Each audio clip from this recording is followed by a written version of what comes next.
बिस्मिल्लाहिर्रहमानिर्रहीम। आज हम देखेंगे ऑपरेटिंग सिस्टम बेसिक्स।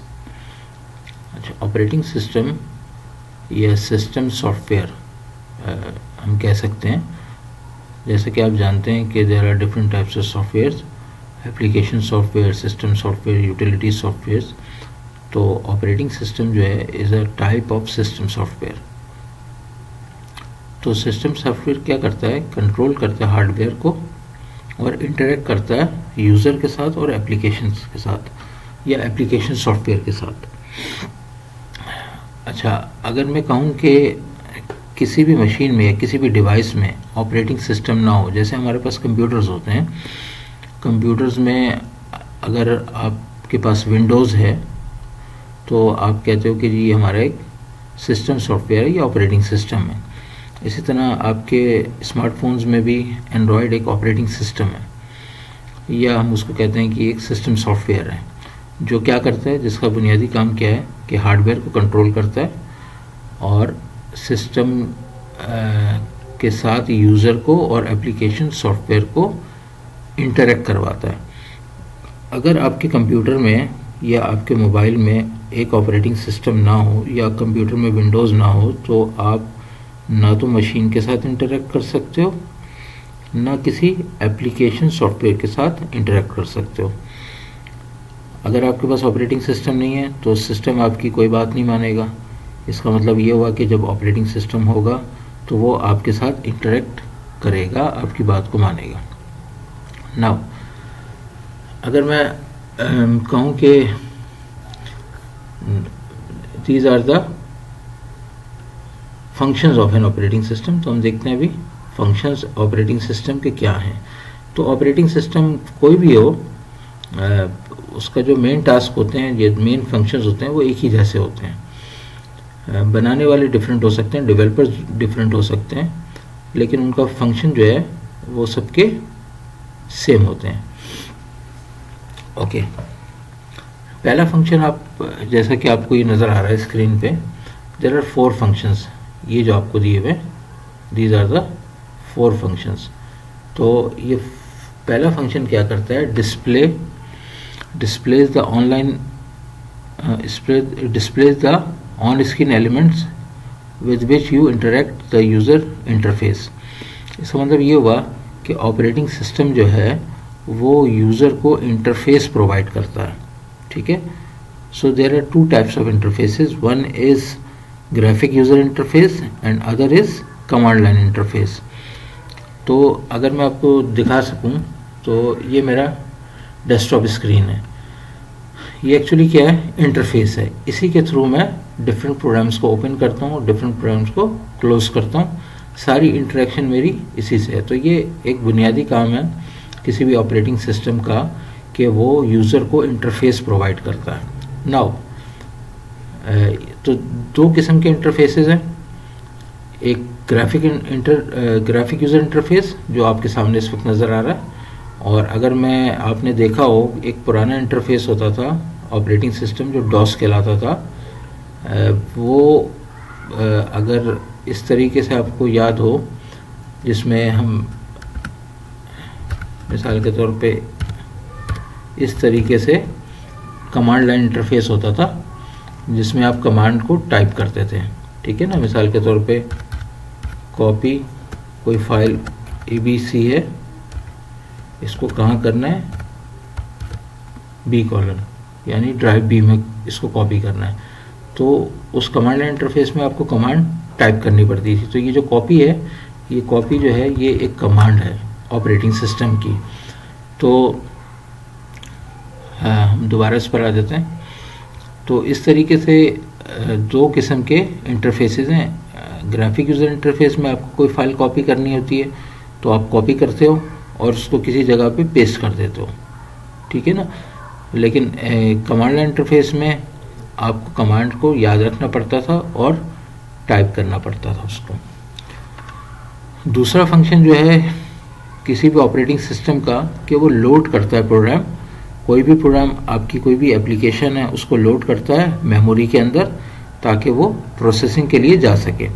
तो इसका मतलब ये हुआ कि आप जब भी कोई प्रोग्राम क्लिक करते हो या डबल क्लिक करते हो तो वो ऑपरेटिंग सिस्टम उसको कहाँ पे लेके जाता है, मेन मेमोरी के अंदर लेके जाता है। इसका मतलब लोड करता है किसी भी प्रोग्राम को मेमोरी के अंदर।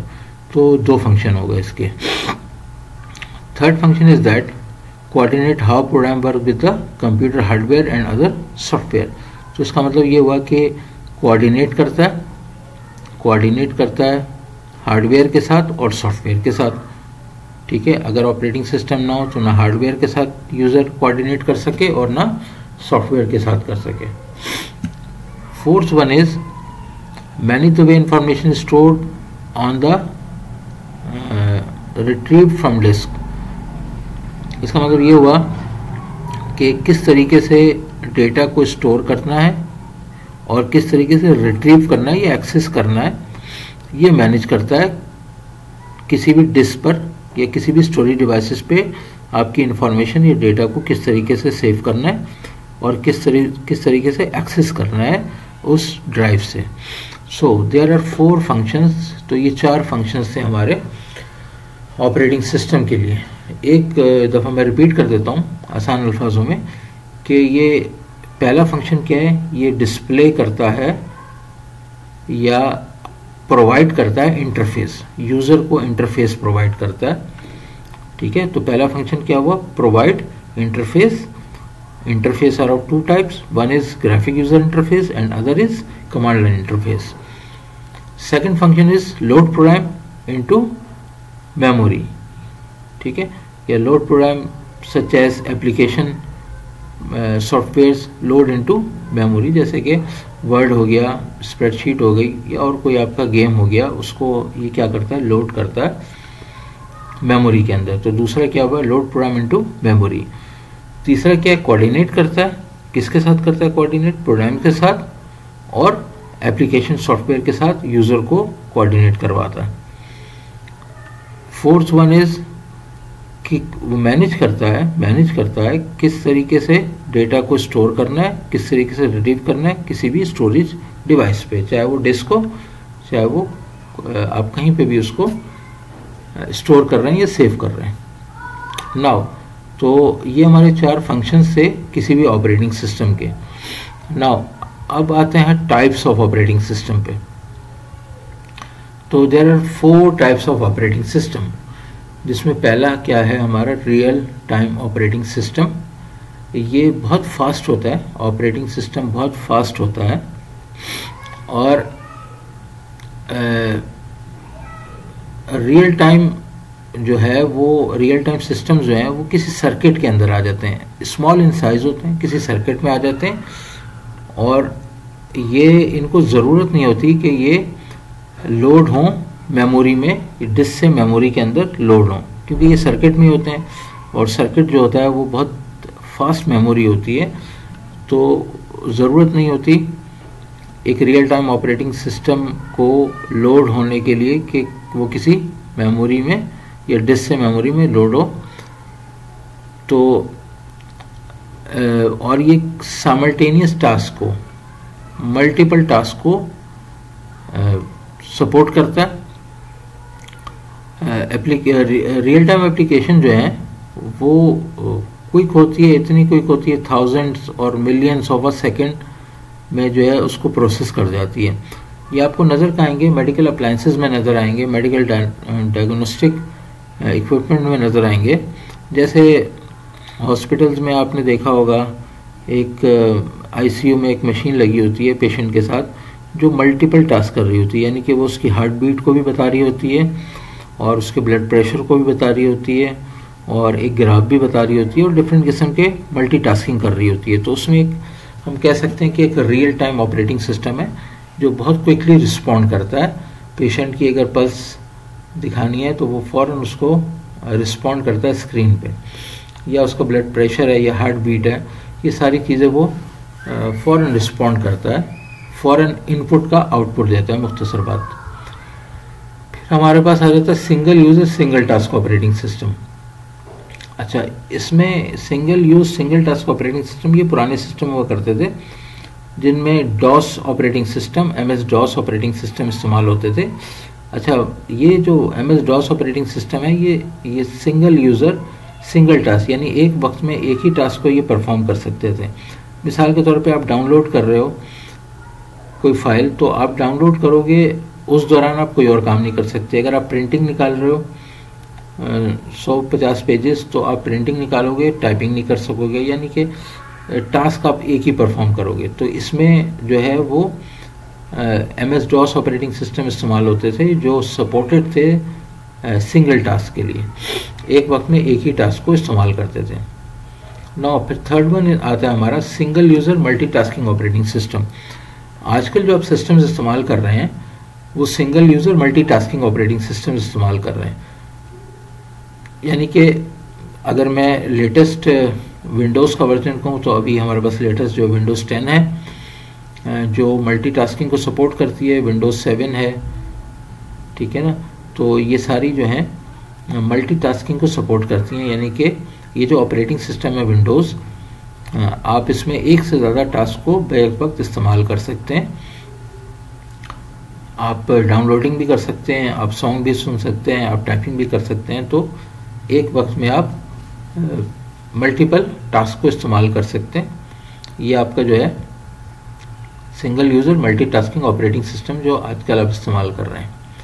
नौ फिर multi user multitasking operating system, fourth one multi user multitasking operating system.